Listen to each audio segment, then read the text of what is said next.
This channel does not promote any violent, harmful, or illegal activities. All content provided by this channel is meant for an education purpose only.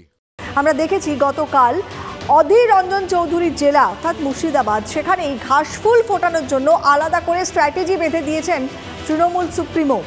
মুর্শিদাবাদে অধীর কোনো factor নয়। জেলার সাংগঠনিক বৈঠকে অধীর রঞ্জন চৌধুরীকেই সরাসরি challenge Trinamool সুপ্রিমোর।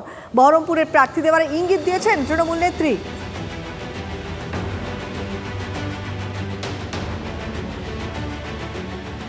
Trinamool তো একাই একশোই।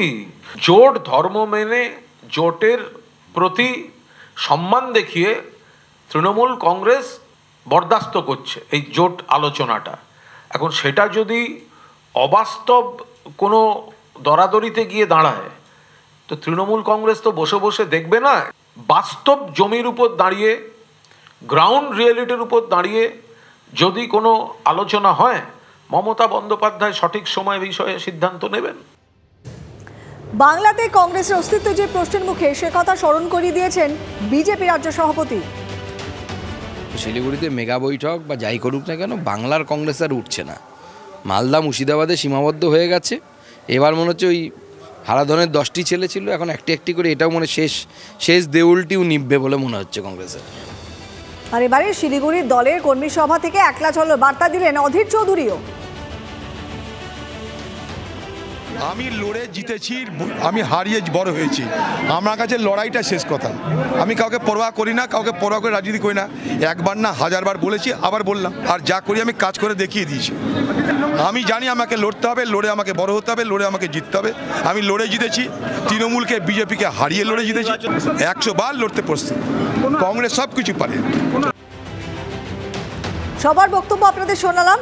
এবার আসুন একটু বিশ্লেষণে যাই। আমাদের সহকর্মী প্রসেনজিৎ আমাদের সঙ্গে রয়েছেন। প্রসেনজিতের সাথে একটু কথা বলি। প্রসেনজিৎ, মমতা বন্দ্যোপাধ্যায়ের গতকালের বক্তব্য শুনেছি, এরপর পরপর 3 মুখপাত্রের বক্তব্য শুনলাম। এই মুহূর্তে তাহলে কি মানে ইন্ডিয়া জোটটা কার্যত ভেস্তেই গেল বিষবাও জলে, সেটা বলা যায়?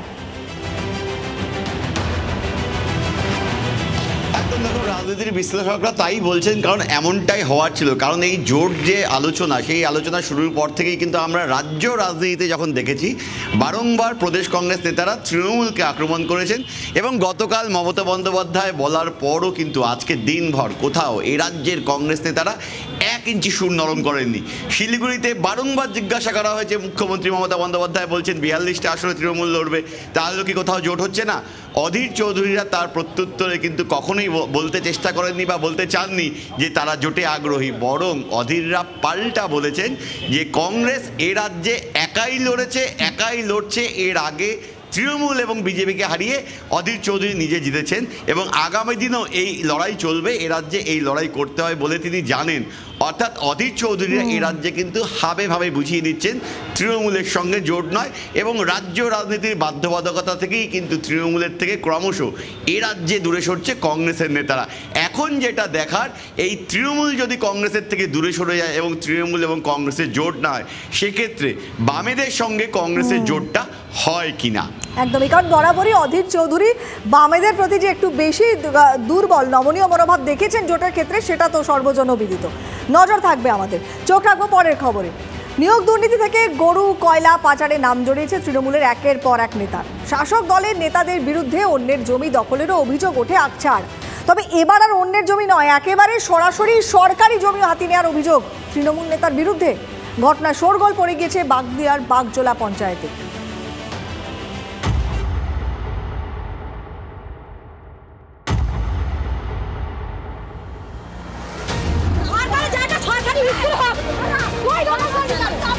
কথায় বলে জোর যার মুলুক তার।